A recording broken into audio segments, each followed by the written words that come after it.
Hey folks, Dr. Dan from DocTalk here. The wildfires that occurred in southwest Kansas, the Oklahoma Panhandle, and West Texas, they affected a lot of people in a lot of different ways.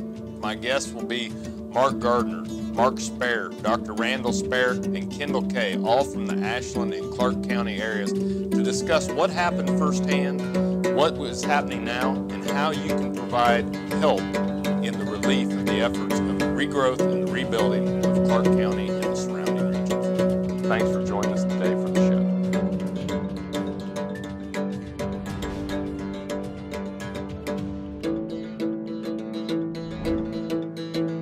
show. Closed captioning brought to you by Ag Promo Source. Together we grow. Learn more at agpromosource.com. This segment brought to you by Kansas Regenerative Medicine. Your stem cells, your health, your life.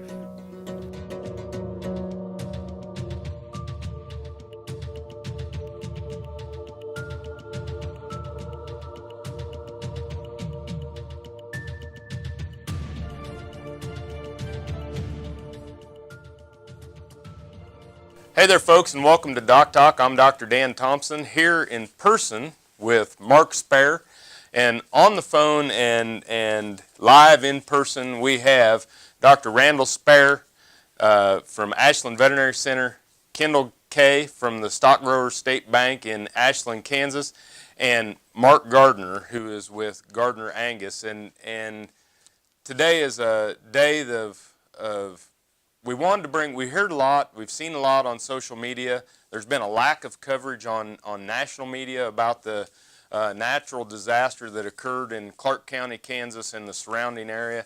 We wanted to take time and basically shoot 2 episodes back to back to bring you up to speed on what happened, what's going on in that region now, and what you can do to help. And it's something that has affected many people within the region of southwest Kansas, the Panhandle of Oklahoma, West Texas, the heritage and the belongings and the acres and the cows and the homes and the different things that we as a family in agriculture, this is a moment to bring the people that have been affected by this to your homes, an opportunity for us to have a frank and truthful discussion without any filtering from the media, and let you all get the real story about what's going on. And Mark, you obviously had an impact. Had the fires, the wildfire, the Starbuck fire had an impact on you, your family, along with many other families. But just kind of describe to me what type of a situation was it that you witnessed or what you saw in that area. Yes, sir. We that Monday, there March the 6th, I believe. We realized it was back home. It was ripe conditions for a fire. We've seen it in the past. We have, winds that are very sustained, very high winds in the spring. We all ran in them in track, and oftentimes, a little fire can get out of control really quickly, and that's what happened.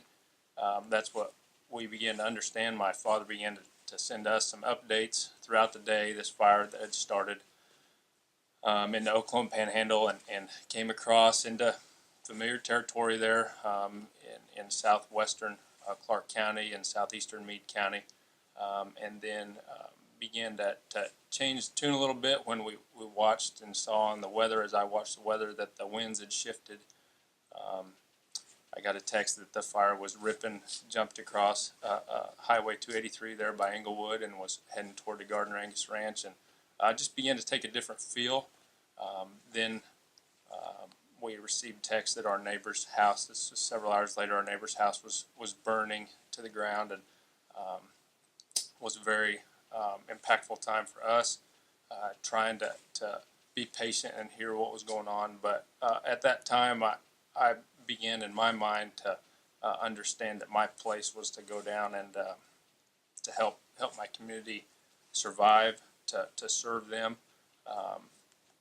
I was able to speak with my dad later and could hear in his voice some of the shock from what he had seen as our hometown had been evacuated. obviously our neighbor's house was gone. One of our farmer neighbors had saved our house by sacrificially, putting his tractor right in front of the flames. And so we loaded up out of Manhattan here 9:30 that night and got down there through some roadblocks to finally pull into our drive, which we're very thankful that our drive was still there. But about 3:30 that night, and set about helping Dad process some of that and come up with a plan for the next morning. Jeez. More Doc Talk after these messages.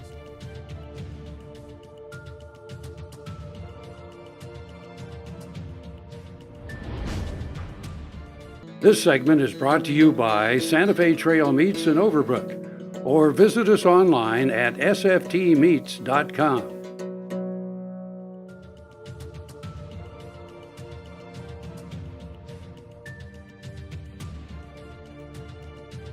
Randall, when can you describe some of the things that kind of went through your, at Ashland Veterinary Center? What were some of the things that immediately that you were seeing as far as animals, homes, what you were doing as Ashland Veterinary Center there for the region? Dan, the next morning, Dr. Kellenberger, my veterinary partner, and I, we gathered at the clinic pretty early, about 7, and we looked at each other, and we knew that from our experience with the Anderson Creek fire, which was in our neighboring county and in Barber County last year, near at the same time, we understood that from an animal care and animal welfare and also the clients, that we needed to take a role and come alongside of our producers. We knew that there was cattle that had perished and they were lost. We also knew that there were cattle that were in harm's way, that they were harmed beyond repair, and that's so challenging for our people. And at the same time, they saw as stewards of the ground, stewards of the grass that they'd preserved for calving season was gone, and so we looked at each other and said we need to take a leadership role in this. And Dr. Kellenberger went to various ranches, and we started calling people that we knew that might have been in harm's way and gathering a plan and come alongside of them. So we actually probably bit off more than what we understood we were getting, but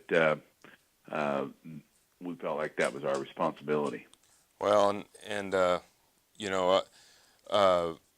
we can all attest, your veterinary clinic then became kind of the command center for animal care and for the regional care, whether they were your clients or not. Thanks for watching Doc Talk. More after these messages.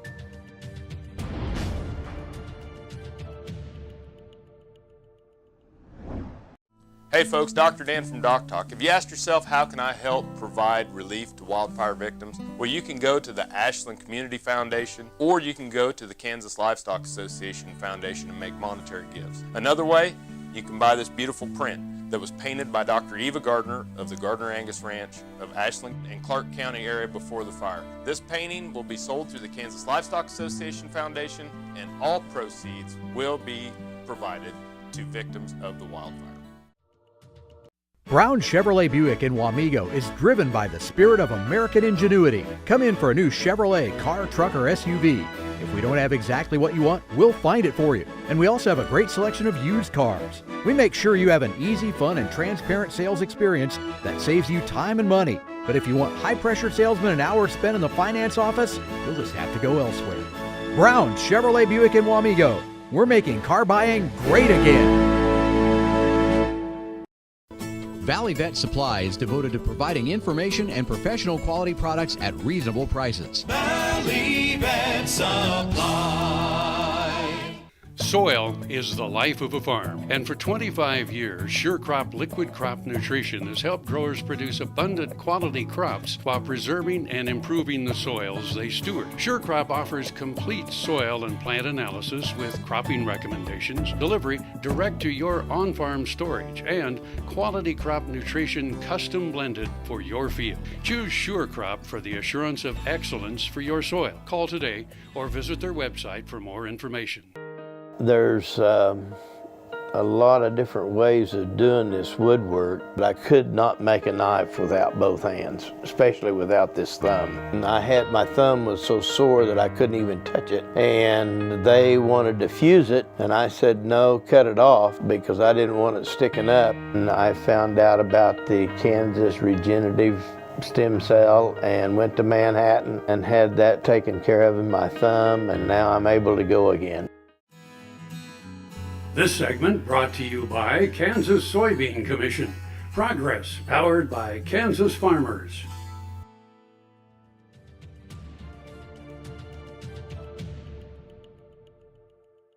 People really relied on you and the veterinarians of Ashland Veterinary Center to provide guidance, emotional support, animal health support, and Mark Gardner, you've seen that firsthand with what these folks, Kendall Kay at the Stock Growers State Bank and Randall Spare.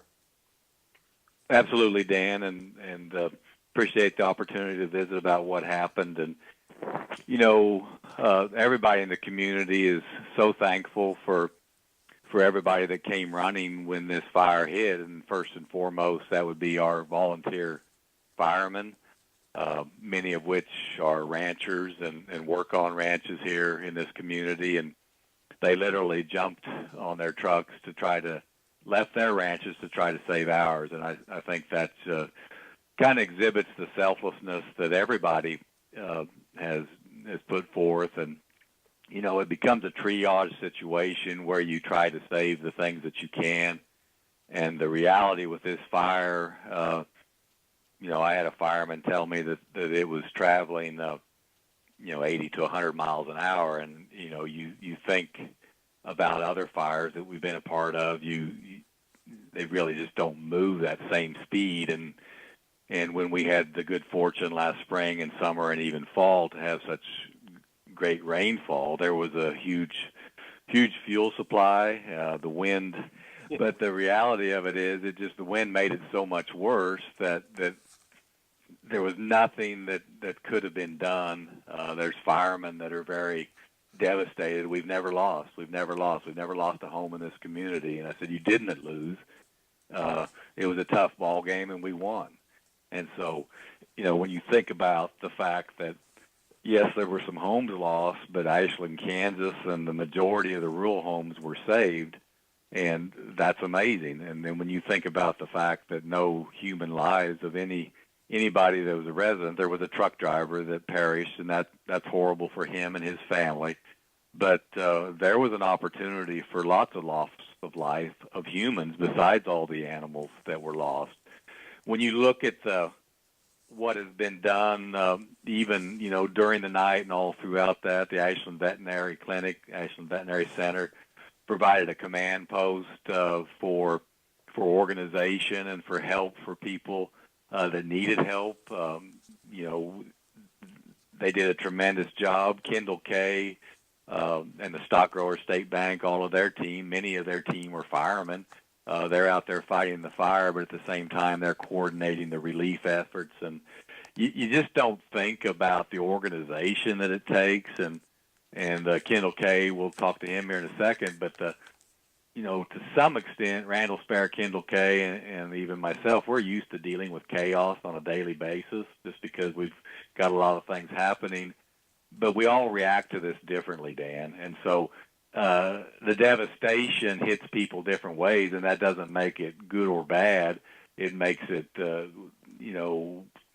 we have to be able to help people that haven't dealt with this to move on. And, we focus on the living. The rest of it is history, and we go forward. And you look, when the sun came up the next morning, there were hundreds, if not thousands, of volunteers here helping us.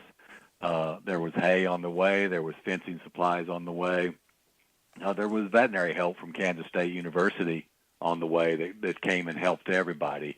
It's not the most pleasant task. I know my brother did most of it, but euthanizing cows for over 2 days, and we're still having some that we have to euthanize, and not everybody can do that, and they shouldn't have to do it. Well, the veterinarians from Kansas State and the Ashland Vet Center and others, I'm sure, came and helped people do that just couldn't. And so, I look at this as really it's an opportunity for our community to come together, and they've done that as never before. And it's really amazing watching God send his people as fast as possible to come and help us. So I like to stress to our family that this is an opportunity, and we go forward. Well, it's, watching, you're right, the volunteers, there are people who can't volunteer their time or can't get there. It's just, the miles, and that's one of the luxuries of being able to host a national show like DocTalk, is that we can take this issue to them. Maybe we can bring them to you.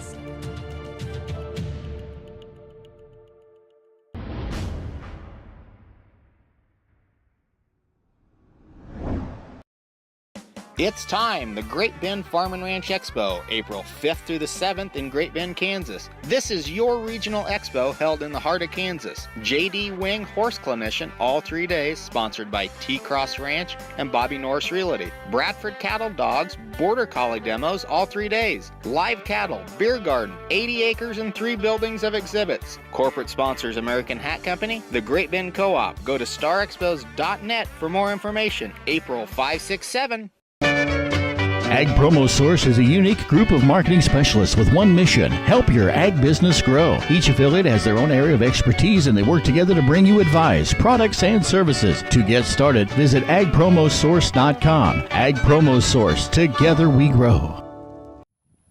Healthy cows start with the new Hired Hand automatic livestock sprayer. Rancher invented to provide an efficient alternative to pour-on and injectable parasite management systems. The portable design allows cattle to treat themselves head to hoof. Strategic device placement with pass-through activation technology takes the stress out of parasite treatment for cattle and the rancher, leaving more time to tend to other vital tasks on the farm. To learn more, visit cowsprayer.com. The new Hired Hand makes healthy cows easy.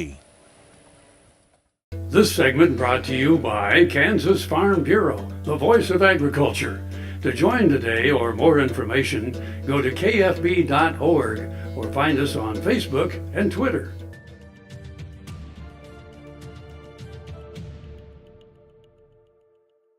Kendall Kay here is on the phone, and Kendall Kay is with Stock Growers State Bank in Ashland, Kansas. He has been heading up as Mark Gardner mentioned, he's been heading up the relief efforts and helping people sort out indemnity programs and different things. So Kendall, can you kind of start out, first of all, I know that there's some indemnity programs out there. Can you briefly just describe what they cover, and then maybe what are some of the issues we need to get resolved, not only for this fire, but maybe for when the next fire occurs? Yeah, and thank you, Doc. And I appreciate the opportunity to present that. I not only am president of Stock Growers State Bank, but I have the luxury of serving as the mayor of Ashland as well. So just so proud of, just as Mark and Randall have touched on, of how people have stepped up and call of action. But one thing on these programs, and it's even with the insurance, you're never going to be made whole. And these ag producers, there's not one of them out there that expects to be made whole from any certain program. We don't like to put our hand out and be on the receiving end. It's always much more fun to be on the giving side of things. But given the scope and the nature of this disaster and what we're faced with, and you've seen it firsthand, we're going to have to figure out how to receive. And that's the angles we've been working on through the USDA. They've got a couple of programs out there, one being the Livestock Indemnity Program. Quite frankly, it's not a bad program, but it does have a cap on it of $125,000 eligibility. And that's just peanuts for the devastation that you see here in Clark County and the area. So that's one thing we've been fighting and pushing for is to potentially change that cap and understand that literally takes an act to Congress, but You don't know until you ask. The second component, there's an emergency conservation program for fencing repair. Two parts of that. It also has a cap of $200,000, and I saw a number yesterday that they had estimated $41,300,000 of fence lost in Clark County alone as a result of this fire. And that comes out of the Emergency Operations Center. And when you divide $200,000 to some of these large areas, it's just a drop in the bucket. But probably even take it a step further than that is the restrictions that's involved and some of the red tape to even get some of that funding. It's my understanding that some in Barber County from the Anderson Creek fire haven't even been paid for their fence that they built.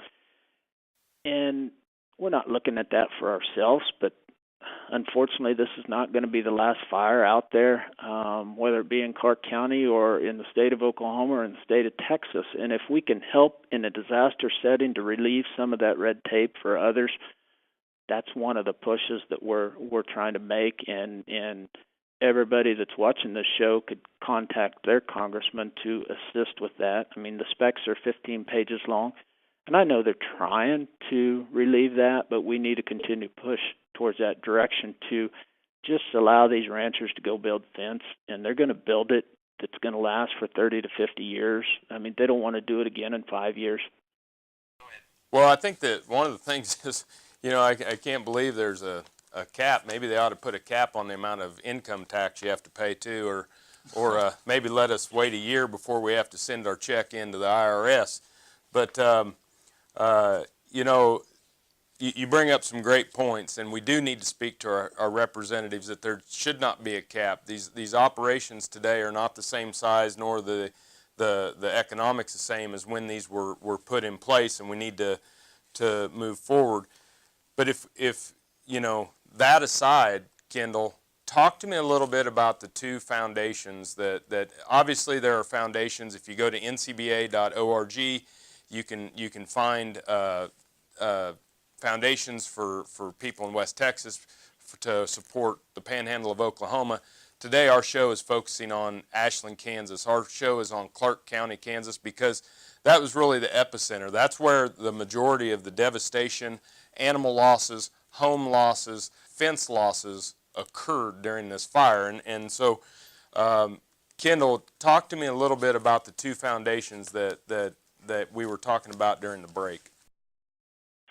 Yeah, and there is the Ashland Community Foundation has been in place for many years, and they're a great organization run by a local board. They know what's going on, and they are accepting donations for the relief effort. It'll be an application process for those that's had losses, and it will be based on your scope of loss as far as the distribution of the funds. But the Ashland Community Foundation, they're a 501c3 organization, so if you're interested in receiving a tax deduction for your donation, that interests some it's not so important for, but you are able to get a tax deduction if you donate to the Ashland Community Foundation, assuming that you itemize on your personal tax return.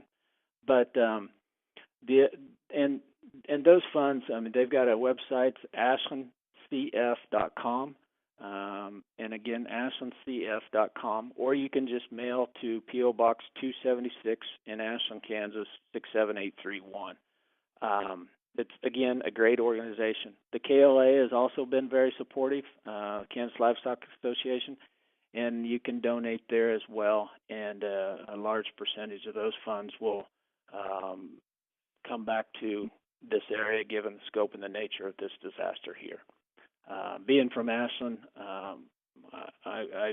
I'm fully behind both organizations, and I would recommend either one of those as a way to send donations. Millions of acres, hundreds of homes, thousands of cattle, our heritage, this faith-based industry. Let's get together, let's support, let's guide our funds to the proper places, and let's help the people that were affected that lost the most. Talk here. Be sure to join me again next week. We're going to talk about the rebuilding, and we'll talk about relief efforts and how you can help. Thanks for watching today, folks. I'm Dr. Dan Thompson, and I'll see you down the road. Closed captioning brought to you by Ag Promo Source. Together we grow. Learn more at agpromosource.com.